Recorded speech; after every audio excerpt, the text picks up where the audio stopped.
मिल गए मुर्सना पहले आ गए माँ ठीक है माँ मर जाने वाला जिल कई दिनों अल्लाह मैं कान्ने की मांग करूस्ते माँ जे मर करिया मैं वक अपना हाथे माँ तू मैं जाने बदला चाल जे मर मरिया मैं मारूं अपना दे मैं मारूं मैं वक जा या बाबू अभी अभी जिस महिला को आप रोते तड़पते बिलखते देखा और लोगों उसे संभाल नहीं पा रहे थे, उस महिला के पति का दर्दनाक मौत हो जाती है रात के वक्त। क्योंकि लोगों का कहना है, उस महिला का कहना है, जो रात को बदमाश आए, चोर बदमाश आए लूटपाट के इरादे से और उस महिला के पति को जान से मारकर चले गए। लहूलुहान उस महिला के पति का लाश घर में मौजूद थी। वो देख के चीखी चिल्लाई, गांव वाले आए, पड़ोसी आए, पुलिस को खबर दी गई, पुलिस आती है, तफ्तीश होती है। तफ्तीश के बाद पोस्टमार्टम होती है। पोस्टमार्टम से पता चला जो हाँ वाकई इस शख्स को कोई नशा वगैरह नहीं दिया गया था और ना कोई नशा किया था, बल्कि इसे रॉड से, लोहे का रॉड से पीट पीट कर मार दिया गया था और वो ये सब कुछ सोते वक्त हुई थी। महिला ने भी तहरीर दिया। महिला चीख रही थी, चिल्ला रही थी, जो मुझे मेरे पति के मौत के बदले में मौत चाहिए। मैं अपने हाथों से उसे मारना चाहती हूँ, उसे अपने हाथों से मौत देना चाहती हूँ। सब लोग हैरान था, परेशान था, पुलिस भी परेशान था। जो कोई लुटेरा इस तरीके से किसी को मारकर कैसे चले जाएंगे, क्योंकि उस घर में उस शख्स के अलावा, उस शख्स का नाम होता है मोहम्मद रिजवान, जो 40 साल की उम्र का था। जो एक 40 साल के शख्स को इस तरीके से मौत के घाट उतार कर चले गए। घर में रिजवान के अलावा भी 3 लोग और मौजूद था, यानी उस घर में टोटल कुल 4 लोग रहते थे। रिजवान के बीवी जिसका नाम होता है देसी परवीन, और उनके 2 बच्चे, एक 12 साल का लड़का और एक 8 साल की लड़की। इन लोगों को खरोच भी नहीं आया, इन लोगों को पता भी नहीं चला था। लेकिन जब सुबह के वक्त महिला डेजी परवीन अपने पति को जगाने के लिए उस कमरे में गई, तब उसने अपनी आंखों के सामने इस मंजर को देखकर ही चीखने लगी, चिल्लाने लगी। तब जाकर उस रिजवान की मौत के बारे में पता चला लोगों को, और फिर बाद में पुलिस आती है, तफ्तीश होती है। पोस्टमार्टम से भी उतना पता चला। लेकिन जब पुलिस उस डेजी परवीन का मोबाइल का कॉल डिटेल निकालते हैं, यानी सीडीआर निकालते हैं, उस सीडीआर से कई सारे नंबर पाया जाता है। ये सारे नंबर जो है अलग अलग लोगों का होता है। एक नंबर तो उस रात को 3 जुलाई को ये घटना को अंजाम दिया गया था, 3 और 4। जब उस नंबर के बारे में पता किया, नंबर होता है अनवर नाम का एक लड़के का, जो उसी गांव में, जिस गांव में ये घटना हुई थी, उसी गांव का रहने वाला होता है। पुलिस ने पूछा, अनवर को पकड़ा, अनवर से पूछताछ किया, तो पुलिस को एक ऐसी सच्चाई सामने आए जिसे सुनकर हर कोई हैरान। क्योंकि पुलिस धीरे धीरे आखिरकार उस डेजी परवीन तक ही पहुंचते हैं। सारे सुई जो है डेजी परवीन तक ही जाकर टिक जाती है और डेजी परवीन को उठा लेते हैं। कोई विरोध नहीं कर रहा था जो डेजी परवीन को आखिर क्यों उठा रहा, क्योंकि लोगों को भी शक उसी महिला के ऊपर हो रहे थे जो चीख रही थी अपने पति के मौत के बाद। जब डेजी परवीन से पूछा गया तो डेजी परवीन पुलिस के सामने तोते की तरह बोल पड़ती है, जो हाँ, ये मैंने सब कुछ किया, मैंने ही अपने आशिक से मिलकर अपने पति को मौत के घाट उतारने का प्लान किया। पुलिस ने पूछा आखिर क्यों, और आपको जानकर हैरानी होगी, मुझे तो पता ही नहीं मेरे साथ कितने लोगों का संबंध है इस गांव में, चाहे जवान हो, बूढ़े हो, और कम उम्र का लड़का हो या फिर उसके हम उम्र के हो, सब लोगों के साथ उसके नाजायज संबंध है और वो किसी को मना नहीं करती। वो सबके साथ रिश्ता बना दी, यानी उसके सबके साथ वो संबंध बना दी, उसे कोई फर्क नहीं पड़ता। महज उस महिला की शादी 13 साल हुई थी, 13 साल में उसके 2 बच्चे भी थे। पूरा घटनाक्रम सुनने के बाद आपको लगेगा जो महिला जो मांग कर रही थी ना, जो मैं अपने हाथों से उसे मौत दूंगी, आप कानून को इसमें देर नहीं करना चाहिए। कानून को उसी महिला को मौत की सजा सुना देनी चाहिए, क्योंकि वो खुद चाहती थी, जो उसके पति के मौत के जिम्मेदार है, जो उसके पति का मौत के घाट उतारा, उसे मौत मिलनी चाहिए। तो इस नेक काम में देर नहीं करनी चाहिए और उस डेजी परवीन को मौत की सजा दे देनी चाहिए। आपका राय अपना कमेंट में जरूर दीजिएगा और पूरा डिटेल में अभी इस वीडियो में बताने जा रहा हूँ। कहाँ का है, कब का है, आपको सब पूरा जैसा हर वीडियो में देता हूँ इस वीडियो में मैं दूंगा। तो ये पूरा घटनाक्रम जो है बिहार प्रदेश का किशनगंज का है। और इत्तेफाक देखिए, मैं 2 दिन पहले एक वीडियो मतलब रिकॉर्ड कर रहा था और किशनगंज का एक लड़का मेरे पास रहता था। अभी वो 2 दिन पहले ही वो चला गया किशनगंज। वो मुझे बता रहा था, नाम उसका हसन होता है। तो हसन बता रहा था, भाई आप तो वीडियो बनाते हो, तो आपको ये किशनगंज के बारे में नहीं पता चला? ये मेरे ही गांव के पड़ोस का गांव में है। मैं इस महिला को भी जानता हूँ और जिसे मारा गया वो कुवैत में रहता था, बाहर प्रदेश में काम करता था। और वाकई रिजवान जो है वो कुवैत में रहता था।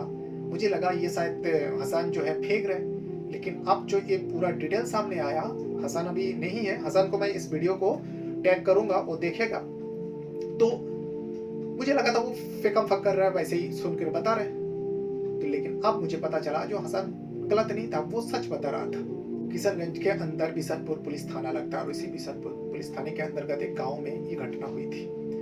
घटना कब हुई थी? 3 और 4 जुलाई की रात के दरमियान। और कुछ दिन पहले, मतलब 3 से 4 दिन पहले वो रिजवान जो है कुवैत से हमेशा के लिए वो घर लौट आया था। 13 साल वो कुवैत में रहकर काम कर रहा था। शादी से पहले वो कुवैत में था, वहीं पे काम कर रहा था। तब उसकी शादी हुई, 2013 में उसकी शादी हुई थी। और शादी के महज 18 दिनों के अंदर उसे कुवैत जाना पड़ा था, क्योंकि जिस कंपनी में वो काम करता था वहां से उसको बुलाया गया, जो अगर तुम नहीं आओगे तो तुम्हारी नौकरी किसी और को दे दिया जाएगा, यानी तुम्हारी जगह पे किसी और को रख लिया जाएगा और तुम्हें आने की कोई जरूरत नहीं। और कोई भी ऐसा मौका गंवाना नहीं चाहता था, क्योंकि उसे अच्छा खासा कमाई हो रहा था रिजवान को।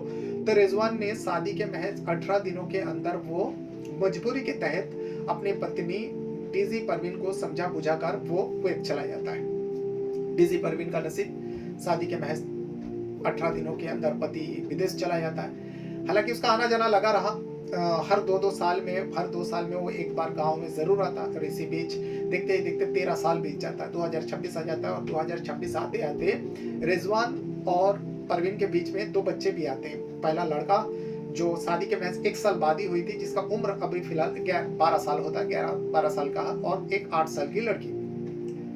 2 बच्चे। परवीन घर पर रहते हैं और रिजवान का पूरा परिवार था। लेकिन रिजवान उस विदेश में रहकर कमाई कर वो जमीन खरीदा था।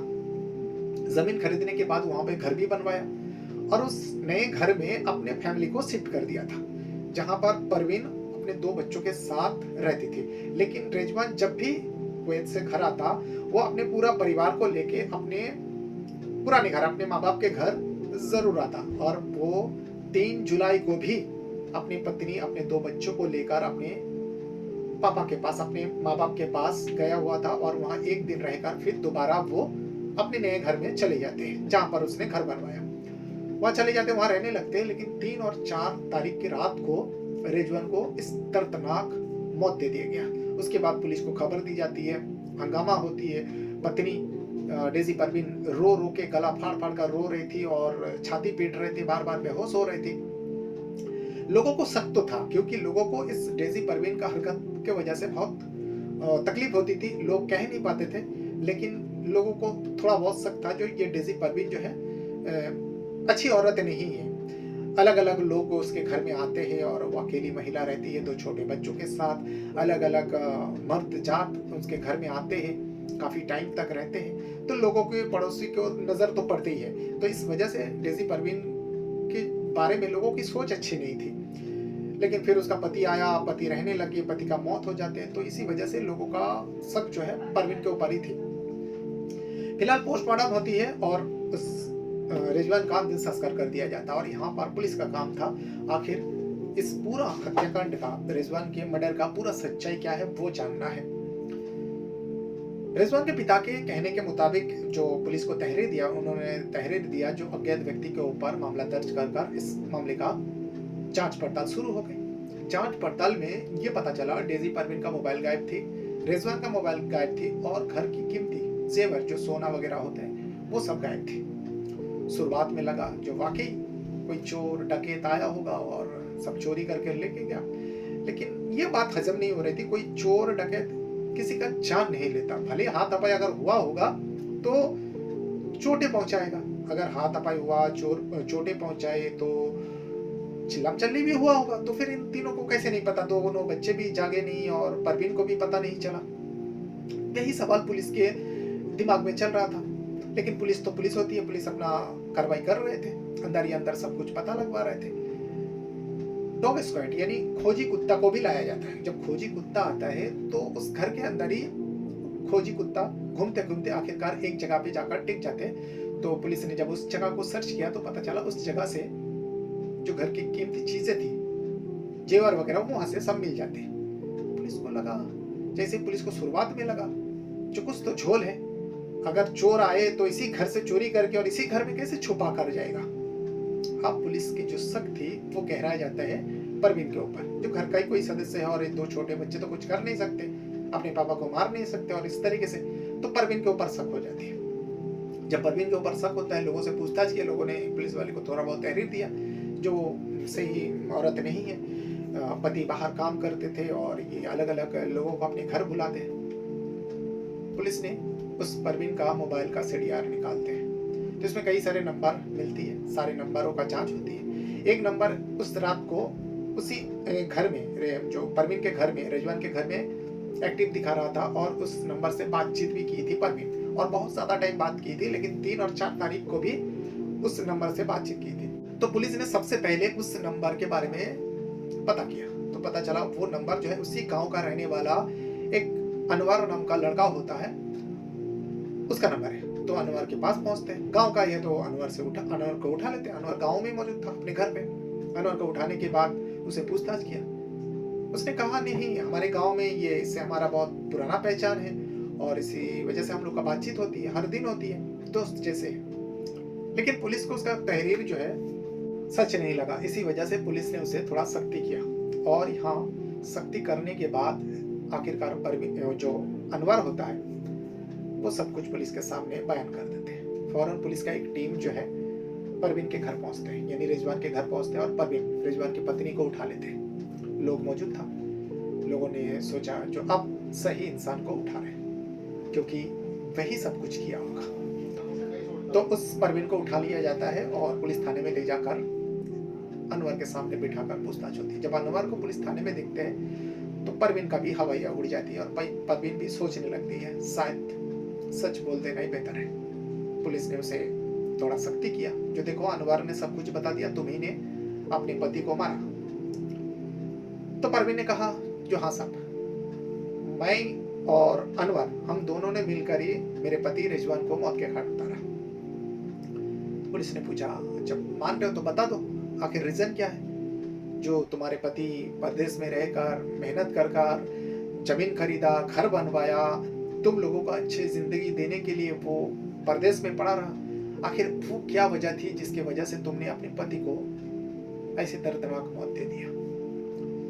परवीन कहती है जो मैं क्या करती साहब, मेरा शादी 2013 में हुई थी, अगस्त महीने में। शादी के बाद महज 18 दिन हुआ था, मेरे पति रिजवान जो है कुवैत चला गया और उन्हें जाना मजबूरी थी, वो जाना नहीं चाहता था लेकिन उन्हें जाना पड़ा। फिर मैं यहाँ अकेली रह गई, कभी कुछ दिन मायके रहती तो कुछ दिन ससुराल में रहती। फिर मेरा पति कई महीनों बाद आने के बाद मुझे समझाया, मुझे प्यार किया और उसके बाद कहा जो देखो हम लोग यहाँ नहीं रह सकते, यहाँ छोटा घर है, मेरे पास पैसा है और मैं जिस कंपनी में काम करता हूँ अच्छा खासा कमाई होती है, तो मैं ज़मीन खरीद कर अपने लिए घर बनवाना चाहता हूँ, हमारे लिए घर बनवाना चाहता हूँ। पत्नी परवीन भी खुश हुई। परवीन ने कहा ठीक है, आपको जो ठीक लगे आप करो। तो रिजवान ने एक ज़मीन खरीदा। ज़मीन खरीदने के बाद वहाँ पर घर बनवाया और उस घर में तब तक जो है घर बार बनते बनते रिजवान और परवीन के बीच में 2 बच्चे भी आ गए थे, एक बेटा और एक बेटी। अब परवीन अपने 2 बच्चों के साथ उस नया घर में रहने लगे। रिजवान काम के सिलसिले में कुवैत जाता, कुवैत में 2 साल रहता, फिर कुछ दिनों की छुट्टी लेकर वो घर आता, अपनी पत्नी को टाइम देता, अपनी पत्नी बच्चे को लेकर अपने माँ बाप के पास भी आता, उन लोगों के साथ मिलता, ससुराल भी जाते, जैसा नॉर्मल जिंदगी होती है उस तरीके से वो जी रहते और काम के ऊपर ज्यादा वो फोकस करता था ताकि बच्चों का जिंदगी अच्छा रहे और पत्नी को कोई चीज की कमी ना हो। जैसा एक अच्छा मर्द, अच्छा पति का फर्ज होता है वो बराबर निभा रहा था।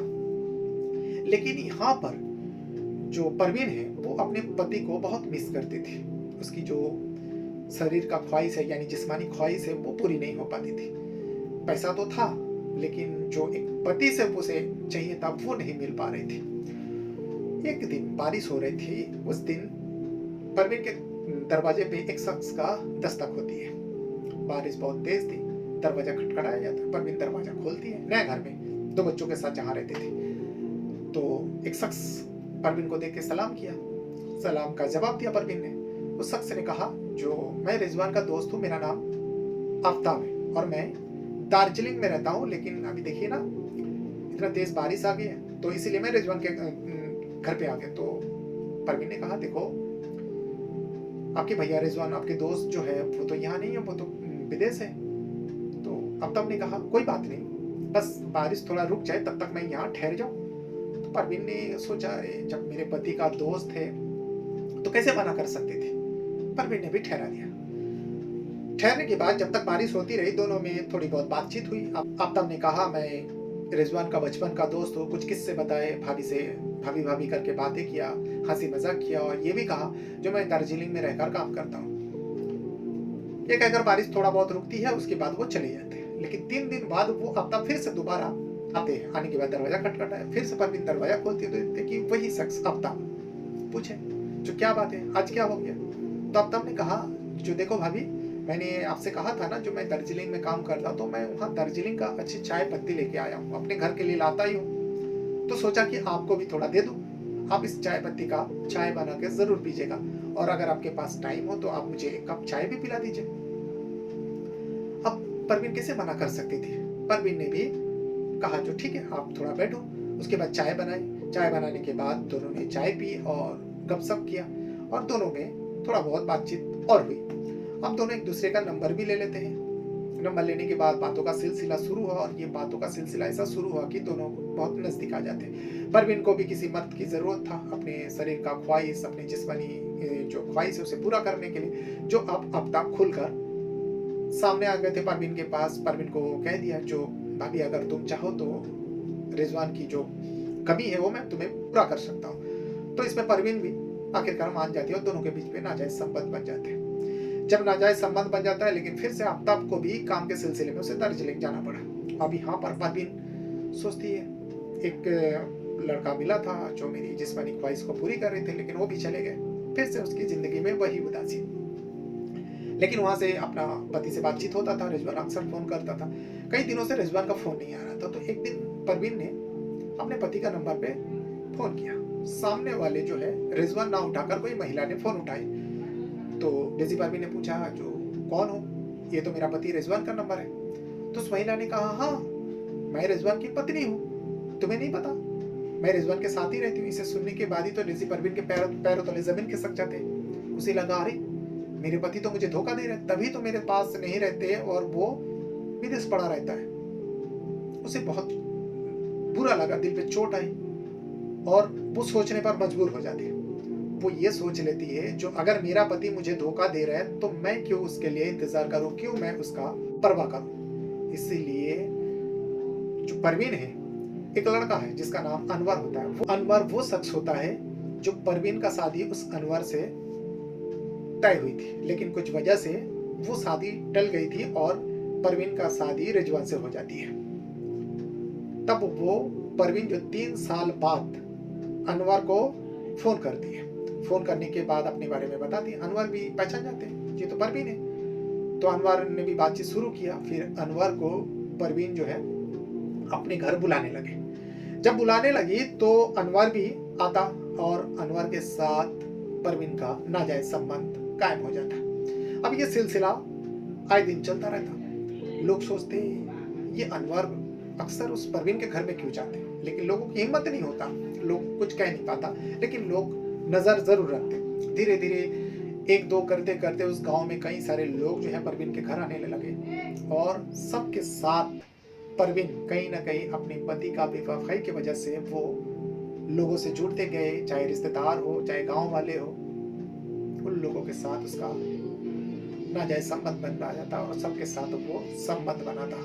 यही सिलसिला सालों से चल रहा था। लेकिन 2026 आते आते रिजवान कुवैत में जो रह रहा था वहाँ से काम छोड़कर हमेशा हमेशा के लिए वो इंडिया लौट आते हैं और अपनी पत्नी को कहता है जो हुआ बहुत हुआ, अब मैं हमेशा हमेशा के लिए वो नौकरी छोड़ दिया हूँ क्योंकि वो कंपनी आप बर्बाद हो चुकी है, बंद हो चुकी है, इसीलिए मैं अब इंडिया में ही रहकर कुछ करना चाहता हूँ। इसे सुनने के बाद परवीन के तो होश उड़ जाते हैं। परवीन यहाँ मजे से अपनी जिंदगी काट रहे थे, अलग अलग लोगों का, अलग अलग मर्दों का उसे चस्का लग गई थी। वो जब मन करता किसी ना किसी को बुला लेता और उसके साथ संबंध बनाता, पति का पैसा से यहाँ मौज मस्ती करता, लेकिन पति आ गया, अब उसे कैसे वो सब कुछ कर पाएगा। तो इसीलिए परवीन बहुत सोचने लगी। तारीख को 3 जुलाई को रिजवान अपने 2 बच्चे और पत्नी को लेकर अपने पिता के घर में पहुंचे और वहां जाकर बातचीत किया। जो पापा, जो हमारे जो हिस्से में जो कुछ भी आएगा जमीन वगैरह, आप अगर हमारे नाम पे लिख देंगे, यानी मेरे नाम पे लिख देंगे, तो मैं उस जमीन को बेचकर मैं कुछ करना चाहता हूँ, क्योंकि मैं अब इंडिया से वापस नहीं जाना चाहता बाहर। मैं अपनी पत्नी अपने बच्चों को टाइम देना चाहता हूँ। तो कौन पिता होगा जो अपने बच्चों को बाहर भेजना चाहेंगे। तो उन्होंने कहा ठीक है बेटा, आज नहीं तो कल तेरे नाम पे तो करना ही पड़ेगा, तो ठीक है मैं कर देता हूँ। करने का बात हुआ। 3 तारीख को वो अपनी पत्नी और 2 बच्चों के साथ फिर से नया घर में आ जाते अपने घर में और रहने लगते हैं। 3 और 4 तारीख की रात को परवीन जो है अपने आशिक अनवर के साथ मिलकर, अनवर को ये पूरी बात बताया था, जो देखो अगर हम दोनों के बीच में जो रिश्ता चल रहा है, यही रिश्ता अगर बरकरार रहे तो मेरे पति को रास्ते से हटवाना पड़ेगा। तो इसीलिए अनवर भी अंधा था, अनवर भी मान जाते हैं और परवीन का बात मानकर उस रिजवान को लोहे का रॉड से, जब परवीन से फोन कर बुलाती है, जो आ जाओ मेरा पति गहरी नींद में सो चुका है रिजवान, और उसे आकर तुम मार दो। अब बात आती है, जब मारा तो दोनों बच्चे कैसे नहीं जगा, क्योंकि 2 मंजिला का घर था। पहले मंजिल पर जो है रिजवान सो रहा था और परवीन जो है अपने 2 बच्चों के साथ नीचे ग्राउंड फ्लोर में सो रही थी। पुलिस ने पूछा ऐसा क्यों, तुम्हारा पति इतना दिनों बाद आया।